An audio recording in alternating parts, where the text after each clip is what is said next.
Land investment చేసేటప్పుడు location name ఒకటే కాదు, ఆ లొకేషన్ ని నడిపించే కనెక్టివిటీని కూడా చూడండి. గన్నవరంని ఆ యాంగిల్లో చూస్తే స్టోరీ కొంచెం డిఫరెంట్ గా కనిపిస్తుంది.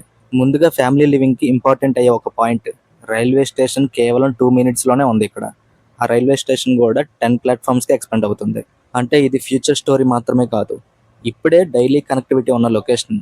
ఇంకో important connection Vijayawada west bypass. అమరావతికి డైరెక్ట్ గా కనెక్టివిటీ ఉన్నటువంటి విజయవాడ వెస్ట్ బైపాస్ కి కేవలం 3 minutes రీచ్ లోనే ఉన్నాం.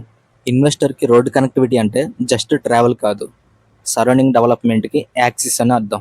హెచ్సిఎల్ మీద టవర్స్ కూడా రఫ్లీ 5 to 7 minutes రీచ్ లోనే ఉన్నాయి మన లేఅవుట్ కి. ఇక్కడ ఇంట్రెస్టింగ్ పాయింట్ ఏంటంటే, లివింగ్ నీడ్ ఉన్న వాళ్ళు, ఎంప్లాయ్మెంట్ యాక్సిస్ ఉన్న వాళ్ళు, ఇన్వెస్ట్మెంట్ లాజిక్ ఉన్న వాళ్ళు ఒకే ప్లేస్ లో ఇవన్నీ కనిపిస్తున్నాయి వాళ్ళకి. అందుకే గన్నవరంలో ఈ CRD and RERA approved residential project ని అబ్జర్వ్ చేయడం అనేది వర్తబుల్ అనే అనిపిస్తుంది మనకి. కానీ నేను ఎప్పుడు చెప్పేది ఒకటే, లొకేషన్ ని వీడియోలో కాదు, గ్రౌండ్ మీద ఎవాల్యుయేట్ చేయండి. మీరు సీరియస్గా ల్యాండ్ ఇన్వెస్ట్మెంట్ కోసం చూస్తున్నట్లయితే సైట్ విజిట్ కోసం స్క్రీన్ మీద కనిపిస్తున్న నెంబర్కి కాల్ చేయండి.